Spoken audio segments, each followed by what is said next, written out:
Alright guys, welcome back to the channel. It's Client Edits here, and today I'm going to be showing you how to properly use the Blackmagic Camera App.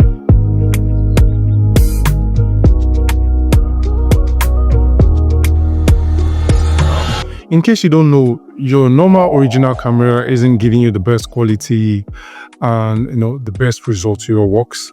And this is one of the things I have figured out over the years. Before, I was this kind of person that was used to using my normal camera. I didn't know about artificial or external apps, camera apps, until I found out about Blackmagic app, sorry.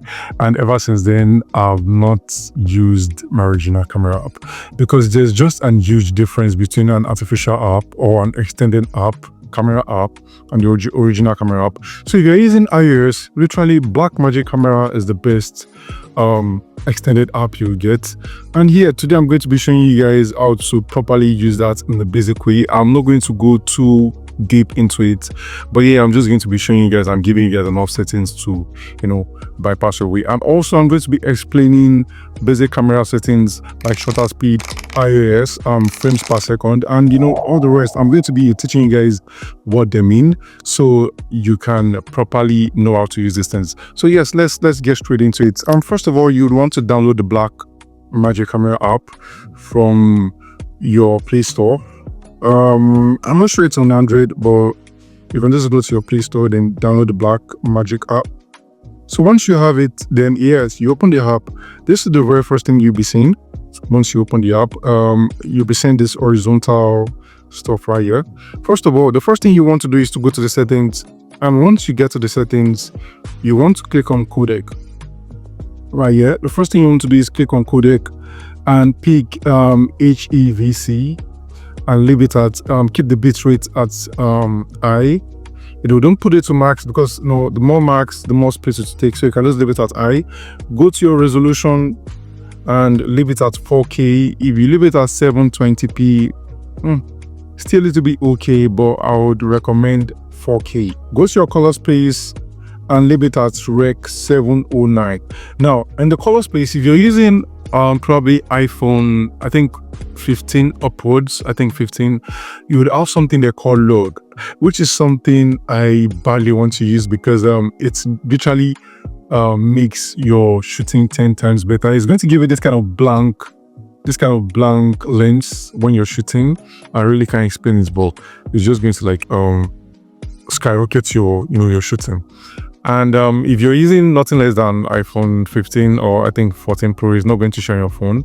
So boy, if you're not using any of those phones, you can just leave it at Rec 709, which is also okay. That's something I use, so obviously it's okay. So the next thing you want to go is to click on enable vertical video. This is just going to change your video from horizontal to landscape, as you can see right here. It's going to change your videos, the setting of this stuff from horizontal to landscape. And that's something I also love about the Blackmagic app. In the normal camera app, when you're shooting, if you want to shoot in landscape, you have to shoot your phone like this. And if you want to shoot in landscape, you have to keep your phone like this. And if you want to shoot in horizontal, I mean for YouTube, for films, you have to shoot like this. But in the Blackmagic Camera app, if you want to shoot YouTube videos, you can leave your phone like this and just change the settings, which is what I'm doing right now. So the app is very, very, very beautiful to use. So you can just click enable vertical video, go back to the settings and click on lock in white balance, go to shutter measurement and change it to angle. This is one of the things I didn't really, these are just the settings that they matter a lot, and I don't really know how to explain most of them, but shooting in shutter measurement over shooting in angle in shutter measurements over speed is just makes your work 10 times, makes your your camera quality, when you're moving your videos 10 times better. So you can just change it to angle right here and then go back to the settings. And the next thing you want to do, is just click on audio, change it to iPhone microphone. Click on this iPhone microphone. Just make sure all these settings are on. I really can't properly just be explaining everything because it just take your time. But you can see all the settings. You can just leave. You can just copy all the settings, check what I'm giving you guys right now on the screen, and just make sure yours is like that too. No, and then I promise you, you would have no problem at all. So the next thing you want to go is click to lots. Again, this doesn't really matter except you're using iPhone 15. If you're using iPhone 15 and you click on lots, you can then export. Maybe you want to download a log or this. So I don't want to really go into what log means because that will be, that will be like high standards. But yes, if you're not using iPhone 14, 15 Pro or 16, you have no business with this. The next thing you want to do is to click on remote camera. This will just make you manually control your camera settings by yourself, which is something that will be nice. So apart from that, this is just literally the settings. You can just save up, and yeah, you would have no problem at all. You can just copy what I gave you guys right here on the screen and just copy it to your Blackmagic camera. Then you have no problem. And this is media. This is media right here. This is where your videos will be saving. Also make sure you accept all the access so that your Blackmagic can save your photos and media directly into your phone. But also this is where it will be saving all your media. This is where it will be saving all your past files and videos. And right here you can log into your iCloud, whereby you'll be able to save all your past projects, and all of that. So let's get straight into the camera itself. This is something I'm ready to be excited about, and I'm going to be explaining, as you see here, I'm going to be explaining from lens to frames per second to shutter speed to IOS, white balance, and the rest. As you can see right here, this is what it's going to show you at first when you open the camera app. It's going to be, the settings might be a little bit all over the place, which is not something we want. And I'm just going to start from iOS. So what is iOS? iOS is how sensitive your camera is to light. You understand? I think these are just very simple things you need to understand as a videographer or somebody that is going to be shooting, with cameras. iOS is how sensitive your camera is to light, meaning once you increase the iOS, the camera setting is going to be brighter, but it's going to be a little bit blurry.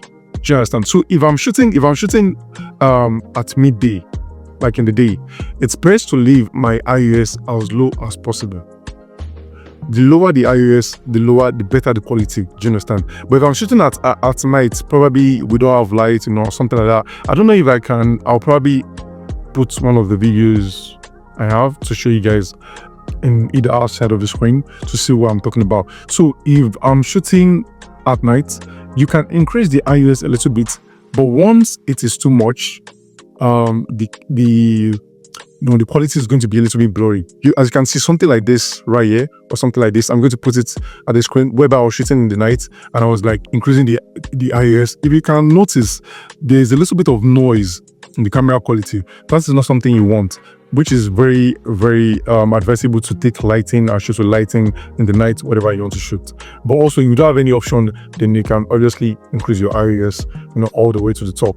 So let's say something like this right here. I'll just reduce my iOS. As you can see, the camera now quality is now a little bit better. It's a little bit still bright. And why is that so? And that is because my shutter speed is a little bit low. So which would make me, to explain what shutter speed is. All right, so what is shutter speed? Shutter speed is how fast your camera blinks. So let's just imagine this. Let's imagine your camera is an human eye and shutter speed is how fast it blinks. The more increased the shutter speed is, the more faster it will blink, and the more decreased the shutter speed is, the more slower it will blink. But here's the catch here. If your shutter speed is high, the brightness of the video will be low, but the quality will be very, very, very sharp. But if your shutter speed is low, the quality, to be honest, will be very low, but the brightness will be very, very, very sharp. Meaning, if you're shooting at night, it's very advisable for your shutter speed to be low, because if you're shooting at night and your shutter speed is high, you would notice the blink. I'm probably going to put something of that and the either side of the screen. There was a time I was shooting at night and I just started using the Blackmagic Camera App, and if you can notice, you would notice this black blink on the screen. That means my shutter speed is way too high, which I'm not sure is something you'd really want, which brings me to explaining what frames per second is. This is a very important thing to take note of, because if you're shooting with shutter speed, you should note that your shutter speed should be double your frame rate. So if your frame rate is 24 frames per second, your shutter speed should be double that. If your frame rate is 30 frames per second, your shutter speed should be double that. And I also want to explain what frame rate is, because I feel like a lot of people don't know it. And most of these things, they sound complicated, but they aren't. So what is frame rate now? What is frames per second? Your camera, frames per second, bring me back down to videography. And what is videography? Videography is more or less of moments in motion. Do you understand? And where does this moments in motion comes from? They come from your pictures, your video, your camera taking constant pictures and then putting them all together and then making them a video. In turn, you don't notice, but 24 frames per second means 24 pictures in a second. So your camera is taking 24 pictures in a second, which will make them move and you don't really notice. So that is one of the things, to take note of, which is why it is best to, anytime you want to shoot any slow mo video, it's best to shoot in 60 frames per second so that you can properly break down the videos. And if you want to shoot any standard video, you could just shoot in 30 frames per second, which is perfect for contents and shows, YouTube shows, podcasts, and all of that. But if you want to shoot films, it is best to shoot at 24 frames per second. So now you know what 24 frames per second is. So when someone is talking about shutter speed, IES, frames per second, it is not something that will be complicated for you, because now you know. So it is that easy. So let's go back to the shutter speed right here. As you can see, the more I'm increasing the shutter speed, the better the quality is. But if you notice, the brightness is reducing. Obviously, that is something you would want to control. When you're controlling the shutter speed, it's also important to control the IES so you can find the right balance whereby your camera quality is clear and the brightness is also okay. So another thing I would love to go into is the white balance. This is something I love so much. White balance is like an artificial color grading when you're shooting. It makes your work, it just gives you a little bit of dimension so that you can pick from anything you want. So let's just go straight into it. You can see here WB, white balance. As you can see, let me click on this. I need to change the color. I like to use this warmth most of the time. If you check most of my videos, I love it. I love to use this warmth anytime I'm trying to shoot, let's say a movie or any cinematic type of shots, let's say nature. I like to use the warmth. And anytime I'm shooting an indoor shot, I like to use this, which is what I'm using right now. So all these things are just very important things that you can just obviously pick from, and then you can just lock on it so that when you want to shoot, the white balance doesn't change, which is something that just makes a difference a lot from the normal original camera app and the artificial app, which is something you can do. So let's go to the lenses. Your lens obviously depends on the kind of phone you're using, because if you're not using any pro phone like iOS, if you're not using a pro phone, it probably won't show the 2x or the 1x, do you understand? So but if you're using a pro phone, it will literally show you this. Then as you can see, you can pick anyone that you want, and you can also click on 2x right here. You can see the zooming section, which is down right here. And this, I would not really advise you to use this to zoom in, because the more you zoom in on this, the more blurry it will look. Obviously, the camera lens is not really good for 4x, 3x zooming and all that. But yeah, Blackmagic Camera zooming in section is still way better than the normal original camera section. So which is also one of the reasons why I love Blackmagic a lot. As you can see, the more I zoom in, the more noisy my clip is, which is not really something I want. Okay, another thing I love about this camera app is when you go down right here, it could give you a section of whereby you see extreme, cinematic, and standard. Meaning, if you don't even if you're not able using, let's say, iPhone 13 Pro, or because that is where you have cinematic from. If you're using 12, if you're using 11, and you click on this, it will give you the cinematic feature, which is something I love a lot because it works for, less privileged people like us. So if you're not using iPhone 13, don't worry, you have the cinematic version on Blackmagic Camera App. Standard version is also perfect, and the extreme version, it just depending on what exactly you want to shoot. So these are just very important things that are on the Blackmagic Camera. These are the main things. The other things to obviously take note of: the brightness, the auto version, and all these things are just very important things.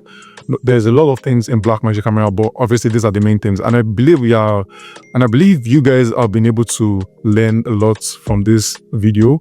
Yes, please don't forget to share, like, and subscribe so you can see more videos like this. And also, this is where your assignment comes from. I would love you guys to go outside and take a cinematic shots of nature itself. I would probably show you guys an example of what I'm trying to talk about after this video ends. I just want a cinematic shot of nature using all these features I have shown you. Do you understand? If you can't get the Blackmagic app, you can stick to your camera app, but still your results should be very similar to what the Blackmagic Camera app is going to provide. And yes, just take a cinematic shot like one of us share at the end of this video, and yeah, I'll love to see your results. So yeah, don't forget to like, share, and subscribe, and I'll see you on the next one. Bye.